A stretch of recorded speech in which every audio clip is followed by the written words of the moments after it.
On confond apartheid et suprématisme. Le suprématisme, c'est ce que faisaient dans les États américains jusqu'à il y a 20 ans, 30 ans. C'est la ségrégation.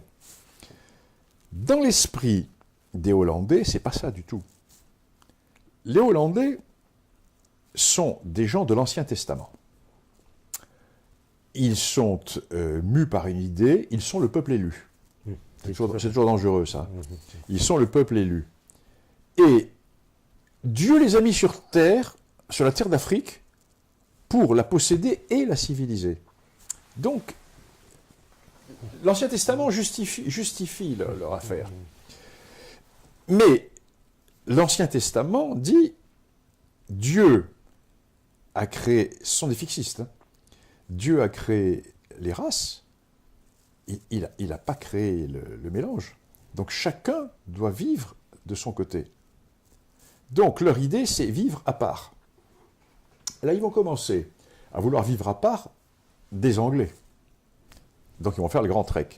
Et puis ensuite, dans une deuxième phase, là on arrive au XXe siècle. Il n'y a pas d'apartheid avant. Il n'y a pas d'apartheid. L'apartheid se met à peine en place. L'apartheid va durer 20 ans. Et encore, à peine. Il va vraiment se mettre en place dans les années 55-60, pour être aboli dans les années 85. Donc, les Afrikaners, les Boers, vont lutter contre les Anglais. Plusieurs guerres, dont la fameuse guerre des Boers, en 1902, ils sont obligés de capituler. Et là, ils vont faire la revanche des berceaux. Oui. La natalité démographique est de leur côté, et ils vont prendre le pouvoir. Et l'ethno-mathématique électorale. Démocratie égale démographie. Et aussi bien chez les Noirs que chez les Blancs. Voilà. Donc, ils vont mettre 30 ans à être plus nombreux, leurs femmes vont faire plus d'enfants que les anglophones, et en 1948, ils gagnent les élections. 1948, ce sont les Boers, les Afrikaners, qui deviennent les patrons de l'Afrique du Sud. Et là, ils vont commettre l'erreur totale, qui va leur coûter la perte politique. Erreur totale. Jusque-là, ils s'étaient battus pour l'indépendance de leurs deux républiques, Transvaal et Orange. Et voilà qu'ils deviennent les héritiers des colons britanniques. C'est-à-dire qu'à eux revient la charge de maintenir l'ensemble sud-africain. Tu me comprends? Oui, la fameuse Union sud-africaine. Tu comprends ce que je veux dire? Donc c'est très important, parce que ils pensent qu'ils ont leur victoire politique sur les Anglais, mais en même temps ils se disent, mais attention, ce ne sont plus uniquement les Noirs du Transvaal et de l'État libre d'Orange qu'il faut qu'on gère, ce sont les Noirs de toute l'Afrique du Sud. Donc on va être complètement broyé, liquidé par la démographie noire. Donc il faut qu'on trouve un système pour sauvegarder notre identité. Et là, deux courants vont apparaître. Deux courants. Le courant politiquement intelligent, c'est le courant qui va être celui de la séparation. C'est-à-dire le courant qui va dire si nous vivons avec des Noirs dans notre État et que nous dominons, ce n'est plus de la séparation, ça devient du suprématisme. Donc, il faut que nous soyons complètement séparés, mais que les mineurs soient blancs, que les femmes de ménage soient blanches. Si on commence à prendre des domestiques noirs, c'est de la ségrégation, c'est du suprématisme, ce n'est plus de... Et là, c'est le courant intelligent, mais qui n'a pas le temps de se mettre en place. Le président va être assassiné. Assassiné. Et qui va prendre le pouvoir? Eh bien, ceux qui sont à l'image des suprématistes américains, du Sud-américain. C'est-à-dire, on veut le beurre et l'argent du beurre. On veut être les patrons, on ne veut pas voir les Noirs, sauf pour nous servir et pour travailler dans les mines, etc. C'est pas viable.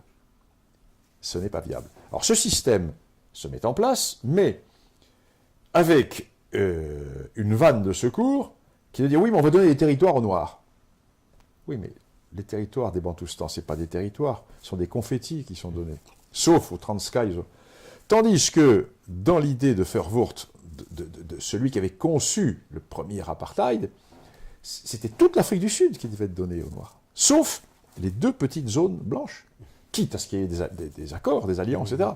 Alors d'un côté, si tu veux, c'est 90% du pays donné aux Noirs, et de l'autre côté, c'est un patchwork absolument invivable. En fait, ce sont des cités dortoirs que l'on met près des usines et près des villes. Alors les Noirs partent le soir dans leur cité dortoir, on ne les voit pas, mais ils viennent travailler le matin. Donc le système n'est pas viable. C'est le système américain. C'est le système suprématiste américain. Donc, très rapidement, dès que la guerre froide se termine, dès que l'Afrique du Sud n'est plus un maillon essentiel dans la défense du bloc occidental contre le bloc soviétique, le côté moral, etc., intervient, et les Sud-Africains sont obligés de céder. Les Américains leur mettent le couteau sous la gorge, obligés de céder, et ils ont cédé surtout. Donc voilà l'apartheid. L'apartheid, dans sa définition, c'est la séparation. Chacun chez soi. Chacun chez soi. Et si nous sommes, nous, blancs de notre côté, on ne fait pas travailler de noirs pour nous. On reste entre blancs. Le travail de coulis, c'est le blanc qui le fera. Or, ce n'est pas ce qui s'est fait. C'est un suprématisme qui s'est fait. C'est-à-dire, avec une ségrégation, c'est pas du tout la même chose. Et donc, alors, si tu veux, l'erreur des Hollandais, c'est qu'ils avaient cette notion d'Ancien Testament, puis en plus, ce juridisme. Ils ont tout codifié, tu vois, tout codifié. On codifie pas les rapports humains comme ça. C'est pas possible. Ça ne peut qu'éclater. Ça ne peut qu'éclater. C'est une contradiction complète. Ils ont creusé leur propre tombeau. L'idée de départ était, justement, ils se sont battus pendant 2 siècles contre la volonté anglaise de créer l'Afrique du Sud. Voilà, c'est ça. Ouais. Et voilà qu'ils se retrouvent les patrons de l'Afrique du Sud, et ils gardent les frontières données par les Anglais, au lieu de tout de suite donner l'indépendance à tous les territoires. Ils ont trahi leur idéal républicain dans leurs 2 républiques. Tu vois, c'est une contradiction, mais ça c'est difficile à expliquer. C'est assez fin comme approche, mais c'est important, ça. Parce que ça reste aujourd'hui, parce que l'Afrique du Sud, aujourd'hui... un pauvre pays, c'est une misère. Et on assiste maintenant au retour du bâton, puisque on sait que les Blancs sont chassés de certaines... Oui, alors, avec une différence. C'est que l'apartheid, dans sa définition originelle, qui ne s'est pas appliquée, c'était chacun chez soi. Tandis que là, c'est le système des quotas. C'est-à-dire que les Blancs sont 8%, donc 8% dans la fonction publique. Alors que dans l'idée de l'apartheid qui ne s'est pas réalisée, c'était 100% de Blancs en zone blanche, 100% de Noirs en zone noire. Et chacun, et bon, voilà. Tu vois, là, on arrive dans le système des quotas. C'est autre chose. Ouais, parce que ça, c'est... Avec la discrimination inversée, etc.